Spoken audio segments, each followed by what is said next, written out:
Comment purifier son âme?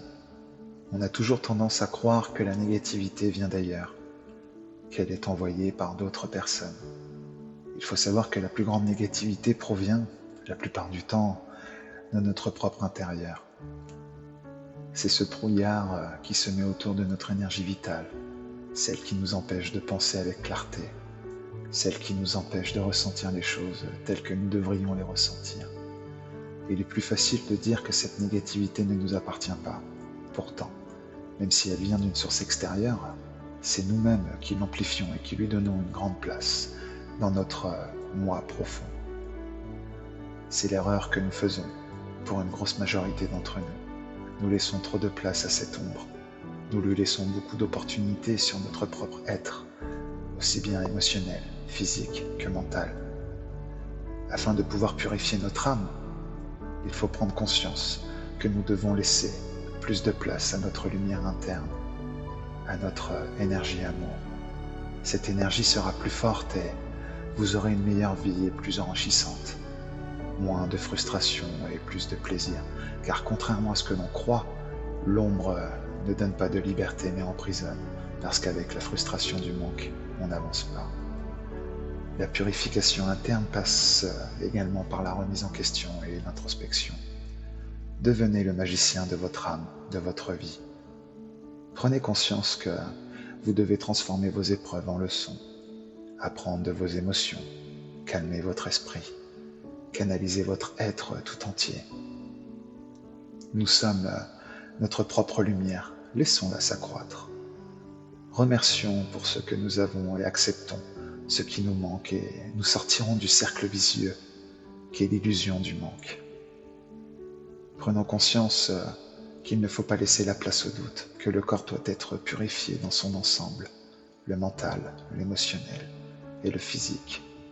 Le doute est présent dans notre vie pour nous freiner. Purifier son âme, c'est aussi se respecter. Ne pensons pas que les énergies qui nous entourent feront tout le travail à notre place. Il faut prendre conscience de qui nous sommes. Il est aussi question de respect envers vous-même. Ce respect-là ne signifie pas que vous devez penser à vous avant les autres, mais plutôt à ne pas garder vos émotions enfouies. Parlez, exprimez ce qui ne va pas. Quelles limites ont été franchies? Quel besoin n'a pas été comblé?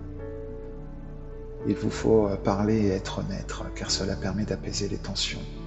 Être honnête veut dire ne pas jouer double jeu, ne pas avoir de visage, un pour l'extérieur et l'autre pour la famille par exemple. Il faut toujours être pareil avec qui que ce soit, c'est ça l'honnêteté.